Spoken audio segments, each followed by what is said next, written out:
Here's a timeline based on the events you've shared, starting from the 1991 Consumer Electronics Show, CES, 1991, Consumer Electronics Show, CES, and Aftermath, June 1991, CES announcement.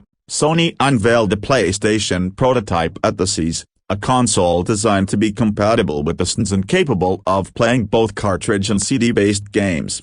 June 1991, Nintendo's counter-move. The next day, Nintendo surprised the audience, including Sony, by announcing a partnership with Philips, a rival of Sony. This was a strategic move to regain control of the software market and counter Sony's plans. Yamauchi's strategy. Nintendo's decision was partly influenced by the desire to regain control of software development and protect its business interests, as described in David Sheff's Game Over. Post-CES negotiations, Minoru Arakawa and Howard Lincoln, key Nintendo executives, were sent to the Netherlands to negotiate with Philips for a more favorable deal, ensuring Nintendo's dominance over game software. While the negotiations took place, Sony continued to develop prototypes of the PlayStation and worked on software for the system, with roughly 200-300 prototypes produced.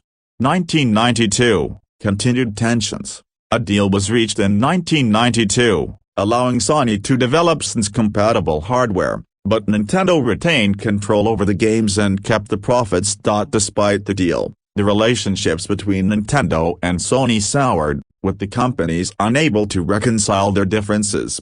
1993, Sony's shift to independent development.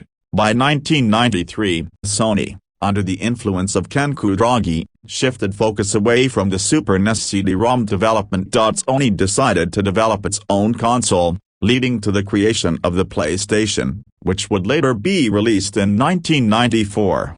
1994, PlayStation launch. Sony officially launched the PlayStation as a standalone console, marking the beginning of its success in the gaming industry and solidifying the company's position as a major competitor to Nintendo.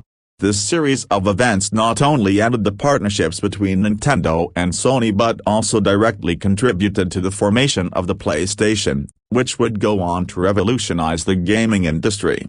For many,